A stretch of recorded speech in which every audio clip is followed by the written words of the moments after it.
লখিমপুৰত বৈদিক বৈষ্ণৱ মহাসভা আৰু ভাওনা শিল্পী সমাজৰ বাৰ্ষিক অধিৱেশন আজিৰে পৰা 4দিনীয়া বৰ্ণাঢ্য কাৰ্যসূচীৰে নাৰায়ণপুৰৰ পিঠাগুৰি মাজগাঁৱত অনুষ্ঠিত হৈছে বাৰ্ষিক অধিৱেশন আৰু ভাওনা সমাৰোহ।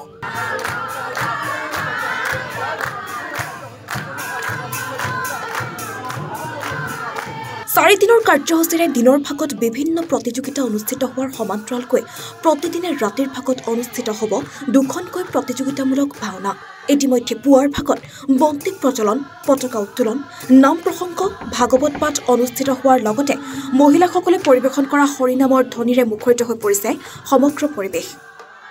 আমি জিলা বৈদিক বৈষ্ণৱ মহাসভা আৰু ভাওনা শিল্পী সমাজ লখিমপুৰ জিলা দুইখন জিলা সমিতিয়ে আমি একত্ৰিত হৈ আমাৰ পিঠাগুৰি মাজগাঁও নামঘৰৰ প্ৰাংগণত 4দিনীয়া কাৰ্যসূচীৰে চতুৰ্দশ দ্বিবাৰ্ষিক অধিৱেশন আৰু ভাওনা সমাৰোহ জিলা ভাওনা সমিতি সজ্জনত তৃতীয় বাৰ্ষিক ভাওনা সমাৰোহ আমি আয়োজন কৰিছোঁ। আৰু 4টা দিনৰ কাৰ্যসূচীত আমি দিহানাম প্ৰতিযোগিতা জিলাভিত্তিক, সত্ৰীয়া নৃত্য প্ৰতিযোগিতা জিলাভিত্তিক উচ্চ নিম্ন শাখাত অনুষ্ঠিত হ'ব আৰু মুকলি সভা আমি আয়োজন কৰিছোঁ 31 মাৰ্চত।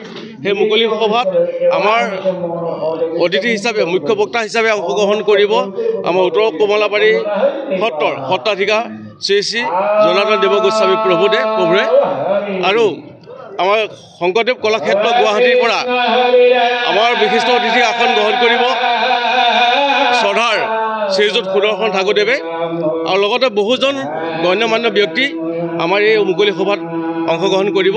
সেয়েহে আমি এই 4টা দিনৰ অনুষ্ঠানলৈ সমূহ ৰাইজক ভক্তমান বৈষ্ণৱক আমি আমন্ত্ৰণ জনাইছোঁ, আহক আপোনালোকৰ পদধূলাই আমাক কৃতাৰ্থ কৰিব।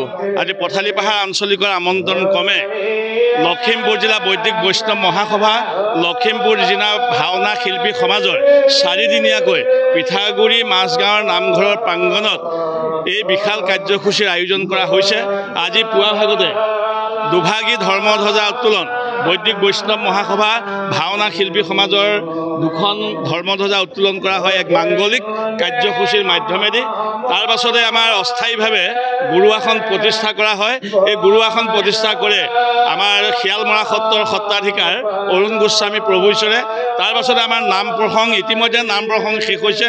তাৰ পাছতে আমাৰ ভাগৱত পাঠ কাৰ্যসূচী আৰম্ভ হ'ব আৰু আজিৰ দিনৰ ভাগতে আমাৰ মহাপুৰুষজনৰ ৰচিত ৰাম বিজয় নাট ভাগ ইয়াতে পৰিৱেশন কৰা হ'ব আৰু সন্ধিয়া 4:30 বজাৰ পৰা 2খনি মাতৃভাষাৰ ভাওনা প্ৰতিযোগিতা অনুষ্ঠিত কৰা হ'ব আৰু আজিৰ পৰা প্ৰতিদিনে 2খনকৈ মাতৃভাষাৰ ভাওনাৰ প্ৰতিযোগিতা হ'ব।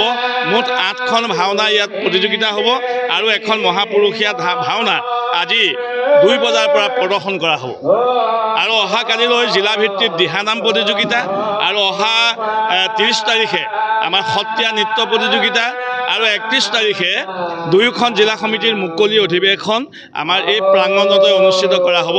অসমৰ বিভিন্ন প্ৰান্তৰ আমি বিশিষ্ট ব্যক্তিসকলক নিমন্ত্ৰণ জনাইছোঁ।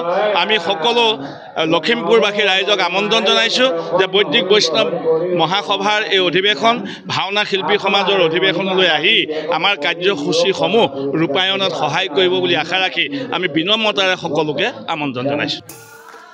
বিহপুৰীৰ পৰা চিৰঞ্জীৱ বৰুৱাৰ ৰিপৰ্ট, সাৰ্চ দ্য ৰিয়েলিটি।